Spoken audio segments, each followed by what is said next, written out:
Interview எடுக்குறேங்கிற பேர்ல, உங்க பேசுற பேச்செல்லாம் சத்தியமா காது குடுத்து கூட கேட்க முடியலங்க. எத்தன சின்ன பசங்க, படிக்கிற பிள்ளைங்கலாம் உங்களோட வீடியோவ பார்ப்பாங்கங்கிறது கொஞ்சம் கூட உங்களுக்கு அறிவுங்கிறதே கிடையாது. வெறும் வியூஸு, சப்ஸ்கிரைபருக்காண்டி உங்க வாய்க்கு வந்தபடியான கொச்சையான வார்த்தைகள், டபுள் மீனிங்கள் வார்த்தைகள் எல்லாத்தையும் இவங்க வந்து ஈஸியா பேசிட்டு போயிர்றாங்க.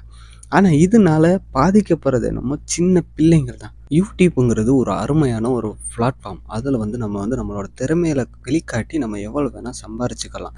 ஆனா, உங்களோட இந்த ஆபாச பேச்சுக்களும், இந்த மாரி நிகழ்ச்சிகளுக்கும், உங்களுக்கும், அவங்களுக்கும் எந்த ஒரு வித்தியாசமே கிடையாது. அத நீங்க நல்லா புரிஞ்சுக்கணும். ஏன் நான் சொல்றேன்னு நீங்களே வீடியோ பாருங்க. தன்மையா இருக்கும். இறங்கி அடிச்சனா தாங்க மாட்டீங்க. ஓடிட்டா நீ ஓடுல நடந்து கூட போ. போய் ஏரியால ஒரு 4 பேரை கூட்டின்னு வரட்டா? எதுக்கு? உங்க ஃபேன் 4 பேர் இல்ல, நீ 40 பேரை கூட்டின்னு வந்தாலும் இதே குட்டிமா இதே மாதிரி ஒத்தையில நின்று அடிப்பேன்.